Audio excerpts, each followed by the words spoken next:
खरं तर रामदासभाई कदम हे शिवसेनेचे नेते आहेत. त्यांनी देखील तुमच्यावरती टीकास्त्र डागलेलं आहे. ते म्हटले की अंतुलेंना तुम्ही संपवलं आणि आता राष्ट्रवादी काँग्रेस पक्ष हायजॅक करण्याचं काम तुम्ही करतात, अशा पद्धतीने टीकास्त्र तुमच्यावर केलं.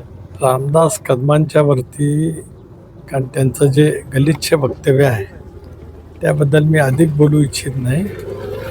कारण दगड चिखलामध्ये मारणं म्हणजे आपल्या अंगावरती चिखल ओढून घेणं. त्यांना त्यांचं करू द्या. राष्ट्रवादी काँग्रेस पक्ष हा आम्ही प्रचंड मेहनतीने दादांच्या नेतृत्वाखाली एनडीएमध्ये फारकत घेतल्याच्या नंतर विधानसभेच्या निवडणुकीमध्ये 41 जागांच्या वरती यश मिळवत त्या ठिकाणी आम्ही बहुमतामध्ये आलेलो आहोत. त्याच्यामुळे आमच्या पक्षाचा निर्णय करण्याचा आमचा अधिकार आहे. आता त्यांनी मातोश्रीला का सोडलं, इतरांची का साथ धरली, तो त्यांचा प्रश्न आहे. आम्ही कधी त्या बाबतीमध्ये कधी विचारलं नाही. आता अंतुले साहेबांचं दीर्घकाळ नेतृत्व, त्यांचे आशीर्वाद माझ्यासारख्या कार्यकर्त्याला मिळाले. त्यामुळे कधीही अंतुले साहेबांच्याबद्दल माझ्याकडून एकदाही कटुतेचा शब्द ना यापूर्वी आला, उद्याच्या तर भविष्यामध्ये येण्याचं काही कारण नाही.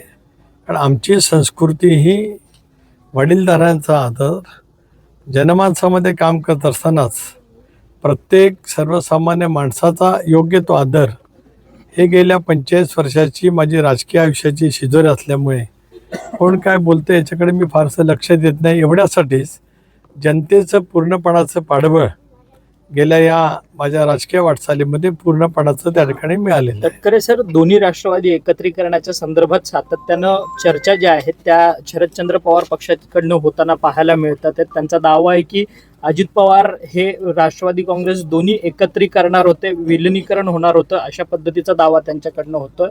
मात्र हसन मुश्रीफ तुमच्या पक्षाचे मंत्री आहेत, नेते आहेत, ते म्हणतात की सुनेत्रा पवारांनी जर निर्णय घेतला तर तो विलिनीकरणाचा मार्ग होईल, अशा पद्धतीचं मत ते व्यक्त करतात.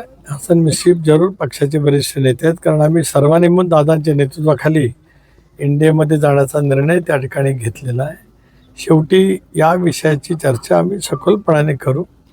10 तारखेला मुंबईला मंत्रिमंडळाची बैठक आहे, त्यावेळेला उपमुख्यमंत्री म्हणून वहिनी त्या ठिकाणी येतील. त्याच्यानंतर आम्ही या विषयावरती चर्चा नक्कीच त्या ठिकाणी करू. कदाचित मग ते दिल्लीमध्ये सुद्धा येऊ शकतील. माननीय राष्ट्रपती महोदयांची भेट, पंतप्रधान महोदयांची भेट, राज्यसभेच्या त्या सदस्य आहेत, त्याच्याबद्दलची जी काय वैज्ञानिक जबाबदारी असेल त्या संदर्भातला असेल, आम्ही योग्य वेळेला बसून त्यातला निर्णय नक्कीच करू.